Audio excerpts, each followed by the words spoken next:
काय घ्या किती आणि लुटणं म्हणतात त्याला, सोनं लुटणं. बघा काय आहे हे. का मी सांगतो आपल्याला, आता माझं वय झालंय, मी जग पाहिलंय बरं का. श्रीमंत माणसं ते इतकी पाहिली, आमच्या निजामचं द्रव्य मी पाहिलेलं आहे. तुम्हाला कल्पना येईल का. त्याचा मोटारखाना होता खाजगी बरं का. त्याच्यामध्ये जवळजवळ 25-26 ट्रक होते, ट्रक मोठाले. ते आता अशोक लेलँडचे ट्रक असतात, तेव्हा डेमलर म्हणून तर त्याचे ट्रक ते केवढाले मोठे. ते त्याच्यावरतीच ते मुख्य होते. ते अग्निहोत्री राजवाडे होते ना, त्यांचे धाकटे बंधू ते आमचे शेजारी, ते तिथे मुख्य होते बरं का. इंजिनियर म्हणून त्याचं ते पाहायचं. त्याने आम्हाला ते दाखव, तिथे 24 तास नंग्या तलवारीचं पारा बंदुकी घेऊन. तेव्हा त्या ट्रक मध्ये तरटाच्या पिशव्या, हजार अश्रफिया त्यात असत. अश्रफी हे ज्याला शिवाजीचे मोहर म्हणतात ना, सोन्याचं नाणं. 8 आणे आहेत ना आपले, तेवढं त्यात 4 गुणांचं छाप बरं का. असं ते सोन्याचं नाणं, त्याची किंमत त्यावेळेला पुढे 30-35 कमी जास्त व्हायची एका अश्रफीची. अश्रफी म्हणतात त्याला, मोहर म्हणाला तुम्ही. अशा मोहराने भरलेल्या थैऱ्या त्या 25-30 याच्यामध्ये होत्या. सोनं काय सोनं समजतं आपण बरं का. काय संपत्ती माणसाची त्या. बरं सांगायची गंमत अशी आहे की सोनं सगळं आहे खरं, पण समाधान देत नाही तितकंच खरं. काय सांगू आपल्याला. महाराजांचं एक वाक्य ध्यानात ठेवा, पैशाने सुखी झाला असा मनुष्य मी आजपर्यंत पाहिला नाही.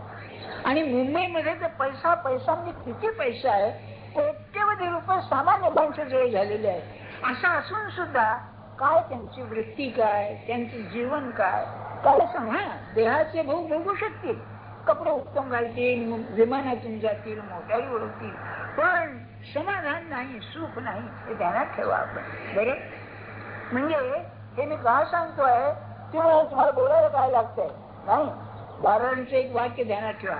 मी का सांगतोय महाराज व्यवहारामध्ये परमार्थ कसा आणावा हे महाराजांनी शिकवलं. अगदी काही फरक करायला नको, पण त्या व्यवहारात आपली भूमिका कशी ठेवावी. ते काय म्हणाले, पैसा अवश्य. समर्थांनी दासबोधामध्ये म्हटलंय ना, प्रपंची पाहिजे सुवर्ण, परमार्थी पंचीकरण. परमार्थात ते वेगळा, आत्मानात्म विचार वगैरे आहे, पण प्रपंचामध्ये पैसाच पाहिजे. आणि आजकालच्या काळात तर काय सांगायचं आपल्याला, पैशाशिवाय पान हलत नाही आपलं बरं का. तेव्हा महाराज म्हणजे पैशाची किंमत किती, तर आपण जिवंत आहोत तोपर्यंत औषध पाणी, कपडा लत्ता, अन्न वस्त्र याला मध्यम स्थितीचं पुरेल एवढं. आणि म्हणले मेल्यानंतर वर्गणी करायला लागू नये एवढी पैशाची किंमत आहे. किती आहे बघा, किती मार्मिकता आहे यामध्ये. पैसा अवश्य आहे, त्याच्यापेक्षा जास्त पैसा काय करायचा. आपण शब्द वापरतो, पैसा खातो. अरे खातो म्हणजे काय, पोटात घेतो काय. आणि सध्या पगार काय हो, 8-10 हजार रुपये पगार असतात पुरुषांना काय, बायकांना काय बरं का. तेव्हा अरे एवढा पैसा काय करता तुम्ही, असं नाही का. अगदी चैन म्हणजे करायची. म्हणजे तुम्हाला माहिती आहे ना, ताजमहाल हॉटेलमध्ये जाऊन चहा प्यायचा, 25 रुपये बिल, आणि घरी 4 आण्याला 8 आण्यात तो होतो. पण तिथे जाऊन पेण्यात मग ते चपराशी येतात, हे येतात, आणि मग हे मागतात, काय म्हणतात त्याला, टीप मागतात. आपल्याला अनुभवच नाही तर ते आठवायचं कसं हो. आमची स्थिती अशी आहे, ऐकण्यासारखं आहे. सकाळी एकदा मी कॉलेजला जायचा, पिक्चर गेटला 6:30-6:45 जायचा. 7:30 कॉलेज सुरू झालं. त्या क्रॉस मैदान मधून मी जायचा. तेव्हा माझ्या पाकिटामध्ये पास असायचा 3rd क्लासचा, तेव्हा 3rd क्लास होता, आणि 1 रुपया असायचा, जास्त नसायचा कधी. कर्मधर्म संयोगाने त्यात तोही रुपये नव्हता. कल्पना नाही, मी तसंच चाललो. एक ग्रस्त आला, पैसा लाव म्हणाला. अरे म्हणलं माझे पास आहे, दुसरं नाहीच काही. क्या जरा आदमी आहे म्हणाला, आता पैसा नाही. तर मी म्हंटल तू काय तू होणार दे रे पैसा, चाय पिणे काय, तूच मला 4 आणे दे. म्हणलं मला चहा प्यायला, अशी माझी अवस्था आहे. काय कसं आहे बघा, पैशाचं माणसाचं अडायचं नाही. ही मोठी माणसं जन्मभर पैशाला शिवत नाहीत कधी. विनोबा असे होते बरं का, ते बाकीचे त्यांचं जाऊ दे, ते विचार. पण मनुष्य अगदी परस्त्री आणि परद्रव्य पाप मनुष्य होता. उगीच तिथं तेज पडत नाही. लोकमान्य असेच होते बरं का. गांधींच्या बद्दल म्हणणं कठीण आहे, पण हे असं होतं. गांधींनी, कारण त्यांचं ते म्हणायचे ना मी वैश्य आहे म्हणायचे, तर त्यांचं राजकारण निराळं होतं थोडं, पैशाच्या बाबतीत, स्त्रियांच्या बाबतीत. पण परमार्थाला हे अवश्य आहे, स्वच्छ पाहिजे आपलं जीवन. इंग्लिशमध्ये आपलं उर्दूमध्ये पाक म्हणतात ना, स्वच्छ पाहिजे अगदी. लोकमान्य वारले तेव्हा गांधींनी यंग इंडियामध्ये एक लेख लिहिला होता, आपण कधी मिळाला तर वाचा. काय इंग्लिश आहे त्यांचं सांगू तुम्हाला, बायबल जाणू काय हो. ते त्यांचं असं आहे, एक 2-3 वाक्य सांगतो. लोकमान्य बाल Gangadhar Tilak is dead. He was a lion among men. His life was an open book. काय बघा, his private life was spotlessly clean, अशी वाक्य आहे. तर his private life was spotlessly clean. His life is an open book. हे त्यांच्या मोठेपणाचं गमक आहे खरं. आणि असा पुढारी जर असेल तर राजकारण कसं रंगेल याची कल्पना करा, नाही का. सांगण्याचा हेतू एवढाच माझा की हे दसऱ्याचं जे सोनं आहे ना ते असं आहे, मनाने असं वाटलं पाहिजे की पैसा पैसा काय आहे, माझ्या देहाला जरूर आहे तेवढी आहे ना माझ्याजवळ, पुरे मला. हे दुसरं इकडे सीमोल्लंघन म्हणतात, याला सीमोल्लंघन म्हणतात ना, हे अतिशय मार्मिक आहे, कमालीचं मार्मिक आहे. सांगतो आपल्याला, मानसिक सामाजिक मानसशास्त्र म्हणून जे आहे, सोशल सायकॉलॉजी, त्याच्यामध्ये क्रांती, रेव्होल्युशन, त्याच्यामध्ये 2 तऱ्हेचे रेव्होल्युशन, क्रांती असतात.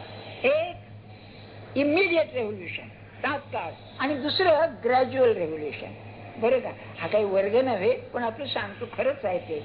तेव्हा या 2 क्रांत्यामध्ये फरक असा आहे की जी तात्कालिक क्रांती असते ना ती संबंध उद्ध्वस्त करते. अरे रशियाचं तुम्हाला माहितीच आहे, त्यांचा लाल रंगच होता, म्हणजे रक्तपात झाल्याशिवाय क्रांतीच नाही असं तसं. बरं का, गंमत काय आहे, या तात्कालिक क्रांती करून घेण्याला तयारी लागते फार. एकदा असं झालं की स्वराज्याबद्दल व्याख्यान चाललं होतं आणि अध्यक्ष लोकमान्य पुण्याला आणि वक्ते सेनापती बापट वक्ते. तेव्हा सेनापती काय म्हणाले, हे म्हणले यांचे मार्ग सरकारला अर्ज करा, विनंत्या करा, केसरीतल्या इथल्या अशाने काय होणार नाही म्हणाले. बरं का, तात्काळ क्रांती झाली पाहिजे, सगळ्या लोकांनी तयारी केली पाहिजे. तेव्हा लोकमान्य त्यांचा सदरा ओढला बरं मागून, हे तुम्ही काय बोलत, त्या काळचं फार निराळा काळ होता. बरं आता कुणीही काही बोलतो, ओढला सदरा, हे काय ऐके ना, बोलले. बोलल्यानंतर बसले सगळे लोक, आता लोकमान्य काय बोलतात झालं. तेव्हा ते काय म्हणाले की सेनापती बोलतात ते बरोबर आहे, परंतु म्हणाले लोकांची तयारी नाही, आणि ज्या दिवशी तयारी होईल त्या दिवशी सेनापतीला मागे सारून मी म्हणाले पुढे उभा राहीन. हा, तेव्हा लोकांनी अशा टाळ्या वाजवल्या. म्हणजे क्रांती कशी पाहिजे, आपल्याला सोसे एवढी पाहिजे, त्याला सीमोल्लंघन असं म्हणतात. बरं का, आज जी आपण सीमा घातलेली आहे ती लंघन करायची. ही सीमा कोणची, स्वार्थाची सीमा आहे, देहबुद्धीची सीमा आहे, अध्यात्मदृष्ट्या मी देहच आहे ही सीमा आहे. किंवा कृष्णमूर्तींच्या भाषेत जे कंडिशनिंग आहे, उपाधी, याच्याशिवाय माझं चालत नाही, त्याच्याशिवाय माझं चालत नाही, किती पण की चहा प्यायल्याशिवाय शौचालय होत नाही, इतकी माझी जायची परवालंबित्व आहे, नाही का. मग कुठलाही कसाही चाय असू, तो गरम चाय पाहिजे. काय मला सांगा, किती परावलंबित्व आहे, किती परावलंबित्व आहे. आणि सगळा परमार्थाचं जो मर्म असेल तर स्वातंत्र्य हे मर्म आहे. स्वातंत्र्य, त्याला बंधनच नाही. मोक्ष म्हणजे काय, सर्व बंधनातून मुक्त होणारा ना तो, असा तो पाहिजे, नाही का. किती आपण बंधन घालून घेतो.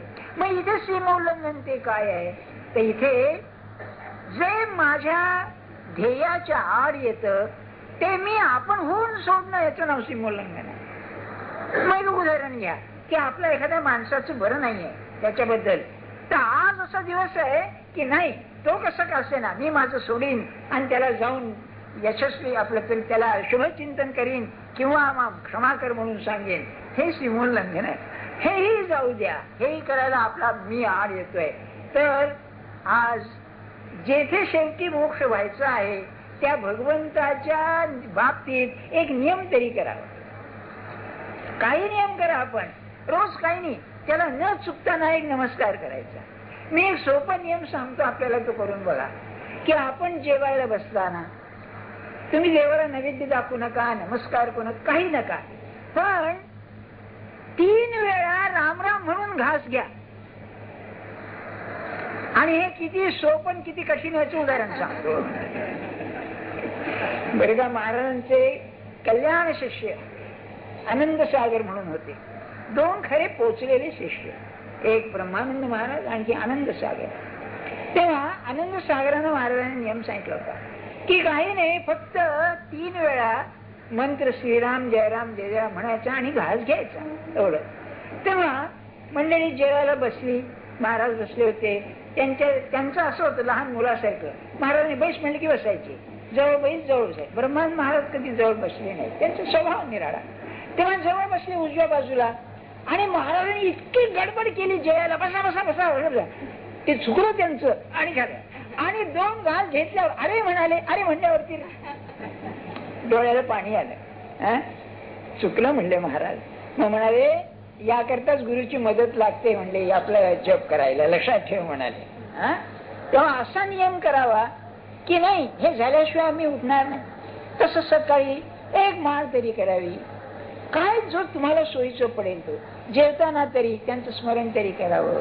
किंवा दुसरा एक सोपा नियम सांगतो, असा आहे, इंग्लिशमध्ये मानसशास्त्र शिकवताना जेव्हा हॅबिट हा विषय आला, सवय, त्यामध्ये मी एक गोष्ट सांगत असेल. आधी इंग्लिश सांगतो, we don't believe in doing small things and we can do big things. म्हणजे पुन्हा काहीच नाही, म्हणजे लहानसहान गोष्टी करायला नको वाटेल काय, आणि मोठी गोष्ट होत नाही, म्हणजे हा आहे तसा राहतो आपला, बरं का. तेव्हा मी असं म्हणतो, आपल्याला प्रत्येक गोष्ट आपल्या गुरुला सांगून करावी. व्यवहार करतो ना आपण, ते काही आड येत नाहीत तुमच्या, नाही का. तुम्ही म्हणलं मी आज हॉटेलमध्ये जातो, ते काही म्हणत जाऊ नको म्हणत नाहीत, नाही का. सांगायला जातंय काय मला सांगा, नाही का. तर महाराज म्हणाले, अरे तुम्ही विषय भोगायचा तो सुद्धा त्याच्या साक्षीत्वाने भोगा, म्हणजे त्यात पाप नाही म्हणाले. काय त्यांची दृष्टी असते बघा, कारण हे ह्युमन आहे, हे मानवी आहे, त्यांना कल्पना नसते का. जसं आपण माणसं आहोत, आपल्या घरात एक कुत्र्यांचं नर मादी आहे, तर ते विषय भोगताना ते मालकाला लाजतात का.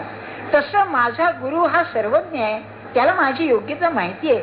लहानसहान गोष्ट सुद्धा तुझ्या साक्षीत्वानं मी भोगतोय, अशी सवय करावी. अगदी किती बाहेर जाताना मी जातो, बरं का. आणि मी हे पाहिलेलं आहे, बरं, पाहिलेलं म्हणजे भाऊसाहेब होते ना, रोज फिरायला जायचं, मी त्यांना न्यायचं फिरायला कधी कधी. तेव्हा महाराज तजवीर, मी जरा मारुतीला जाऊन येतो. मी म्हणलं, हो सर तुम्ही रोज काय सांगता. अहो म्हणाले, माझ्या इतके त्याचं खरे आहेत, तर म्हणाले सांगायला हरकत काय आहे. ही वृत्ती पाहिजे लहान मुलासारखी. तुम्ही पाहता ना, हे परमार्थात फार छान आहे बरं. जीससने बायबल मध्ये म्हणले, be unto like children for theirs is the kingdom of heaven. काय सांगेल तुम्हाला, नाही का. म्हणजे ती जी बालवृत्ती असते, आणि वेदांतामध्ये सत्पुरुषाच्या अवस्था सांगताना 3 सांगितल्या. बाल, उन्मत्त, पिशाच. उन्मत्त म्हणजे वेडा नव्हे, त्याला भानच नाही शरीराचं, पण बाल रामकृष्णांची कशी होती तसं.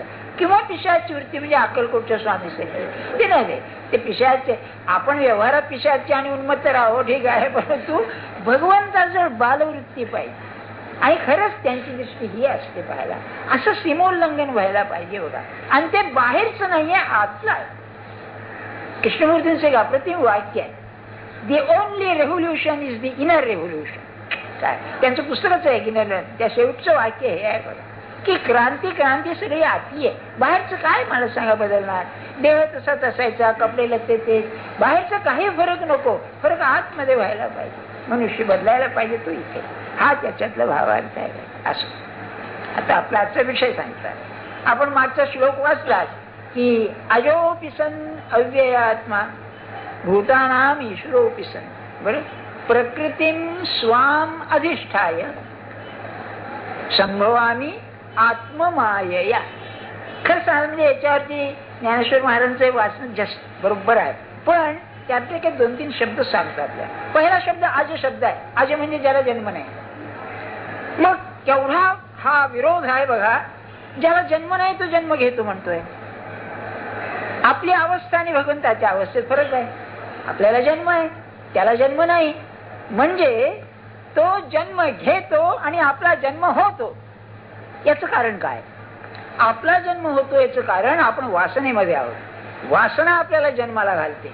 बरं, म्हणून शेवटी जाताना तो खरा खरा वासना त्यागून जाणं फार मोठी गोष्ट आहे. बरं, सत्पुरुषाची कारागिरी काय आहे, त्याची कमाल काय आहे?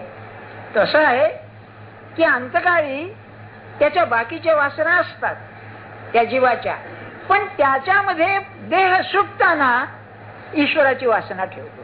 त्याला अंतकाळी नामस्मरण म्हणतात. बरं, म्हणजे बाकीच्या तो पुन्हा जन्माला जेव्हा येतो त्यावेळेला प्रधान वासना ईश्वराची घेतो, बाकीच्या असतातच. का होतं असं? याला सांख्याने भाव असा शब्द वापरला आहे की आपण ज्या वासनेत जातो त्या वासनेचं एक आवरण आपल्या जीवाभोवती तयार होतं. आपला सूक्ष्म देह जो असतो त्यात त्या वासना असतात आणि त्याच्यामध्ये याचं एक कवच तयार होतं म्हणा ईश्वराच्या वासनेचं. बाकीच्या असतात, नाही असं नाही. आणि असं काहीतरी मागच्या जन्मी झालं असलं पाहिजे असं आजच्या अनुभवावरून आपल्याला वाटतं, नाही का? प्रत्येकाला वाटतं वज्जप होत नाही, त्याला करायला पाहिजे, हे आहे ते आहे, झालंच पाहिजे, अफकच आहे, ते संयुक्त महाराष्ट्र झालाच पाहिजे, हे खरं आहे. पण पुढे पुढे काय? पुढे विसरून जातो. बाकीच्या वासना ऐकत नाहीत. पण ही वासना आपली दबून असते, प्रसंगाच्या वेळेला येते, संकट आलं की मग ती बाहेर येते, पण ती वासना राहते.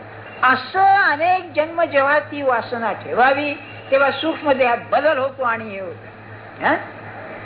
काही माणसात काय होतं, हे क्रमाक्रमाने क्रांती होणं आहे. एकदम क्रांती तुलसीदास, वाल्मिकी.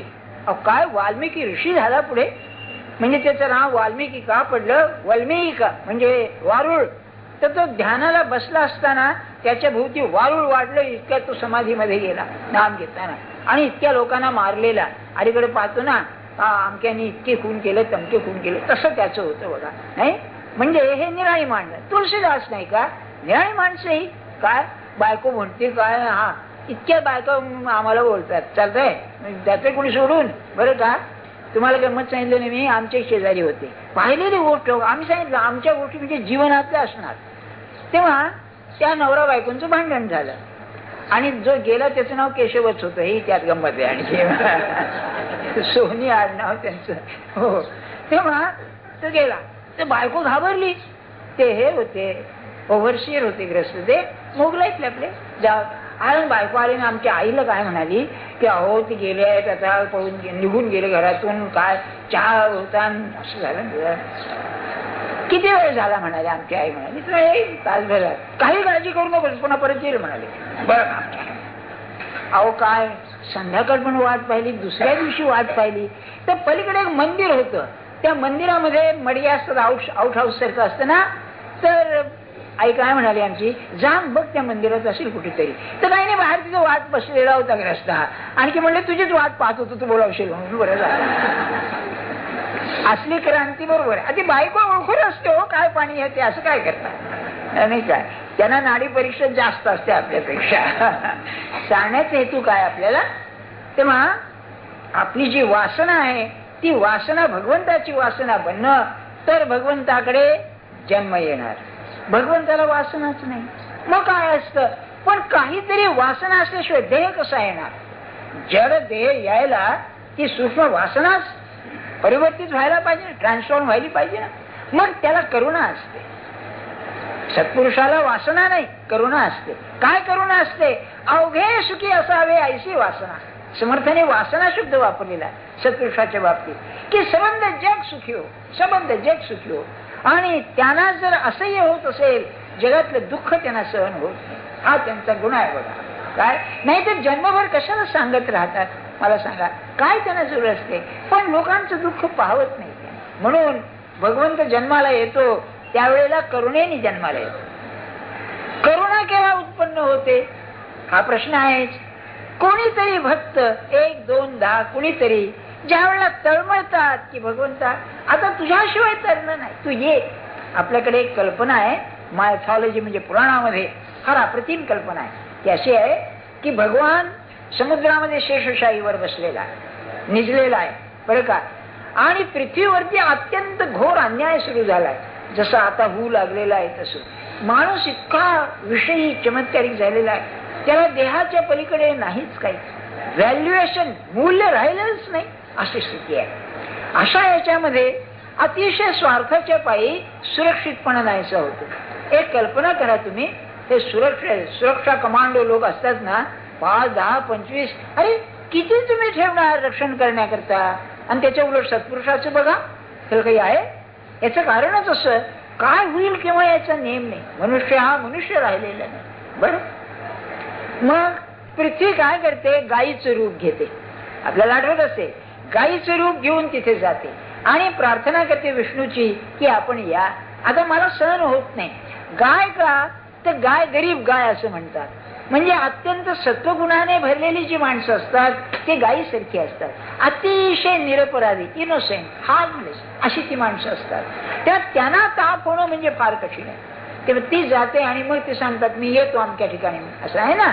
तसंच परमात्मा स्वरूप जे आहे त्याला जर आपण खरं खरं आळवलं, विनंती नव्हे आळवलं, तर त्याला पाना फुटतो आणि मग त्या भक्ता करता तो येतो.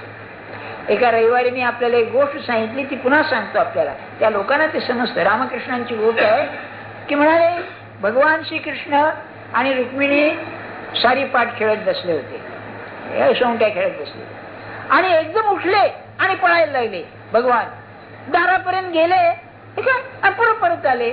अहो हे काय म्हणाले, तुम्ही गेलात काय परत आला काय? तर म्हणाले अतिशय अर्थपूर्ण गोष्ट आहे. म्हणाले माझा एक भक्त रस्त्याने चालला होता, त्याचे शत्रू त्याला दगड मारित होते, तेव्हा त्याचं रक्षण करण्याकरता मला जाणं भाग होतं म्हणून मी पळालो. पण मी जर पाहिलं तर त्यांनी दोन्ही हात डोक्यावर केले होते, मग तो आपलं रक्षण स्वतः करीत होतो. जाऊ दे म्हणले, आता माझी जरूर नाही म्हणून मी परत आलो.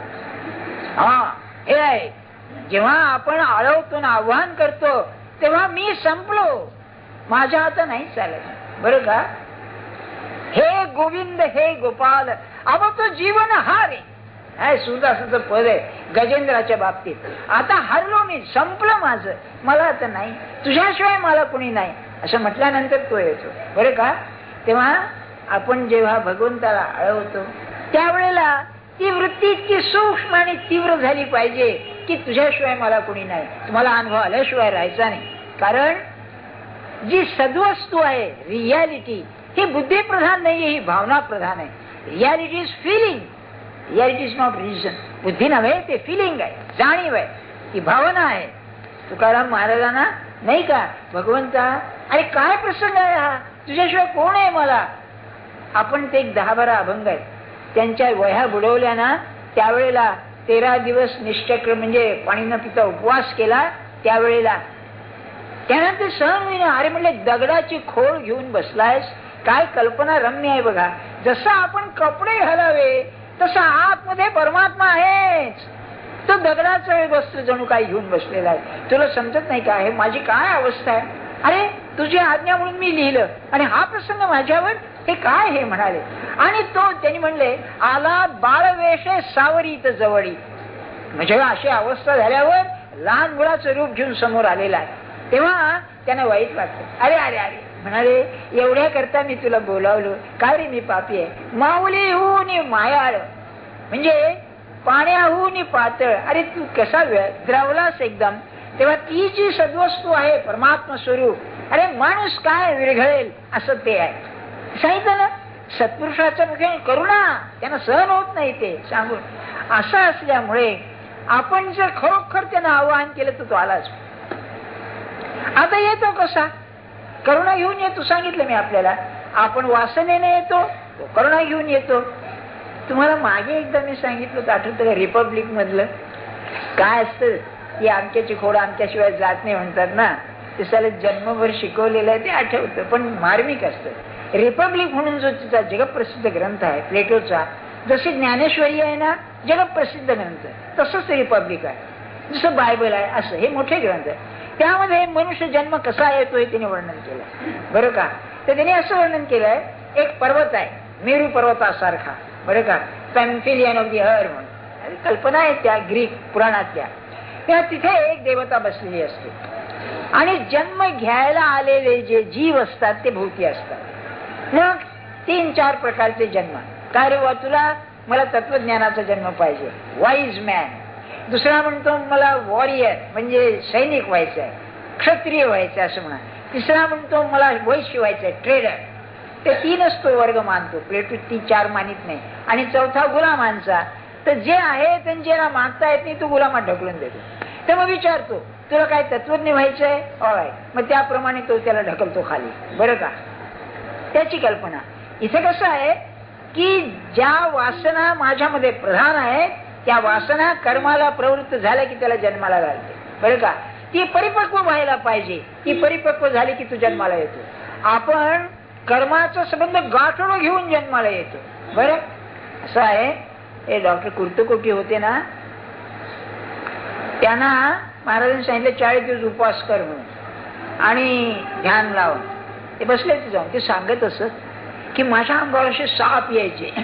तिथे एक ते भीमाशंकर म्हणून स्थान आहे, ते जंगलात गाव, ते आपले हे देऊळ, तिथे बसायचे. अंगावर पहिल्यांदा मी घाबरून जायचं म्हणाले, ती साप अंगावर यायची. ते पुढे सवय झाली त्यांना. तर त्यांना असे 20-25 दिवस झाल्यावर महाराज एकदा लाडू आणि पाणी, चुडान पाणी घेऊन तिथे गेले. 1-2 माणसं बरोबर घेऊन. कसं काय चाललंय पाहायला. चांगलं चाललंय म्हणाले. बरं का, तेव्हा महाराज म्हणले बैस. त्यांच्या डोक्यावर हात ठेवला. त्यांना समाधी लागली. अर्ध्या तासाने वाहनावर आले. तसं काय वाटलं म्हणाले. फार आनंद वाटला म्हणाले. महाराज खाली कशाला आणलं. तर महाराज म्हणाले पुण्यांश कमी आहे म्हणून म्हणाले खाली आलास. बरं का, आपल्याला असंच चालेल. कायमची समाधी लागली तर काय व्हायचं हो, नाही का. काय असतं बघा. ज्ञानेश्वर महाराजांनी कसं सांगितलंय, हरिमुखे म्हणा, हरिमुखे म्हणा, पुण्याची गणना कोण करे. थोडं आपल्याला सांगून ठेवलंय, अरे तुला पुण्याला कमी पडणार नाही. तेव्हा आपलं पुण्य थोडं असतं, बाकीचे जे खरकट असतं सगळं ते घेऊन जन्माला येते. आणि ती जबरदस्तीने जन्माला घालते. कुठे घालते, जिथे त्या कर्माचा भोग बरोबर भोगायला मिळेल अशा ठिकाणी घालते. हेरिडिटी म्हणतात त्याला, अनुवंशिक. बरं, आणि काही मागच्या जन्माच्या प्रधान वासना असतात. माझ्या ओळखीचे एक डॉक्टर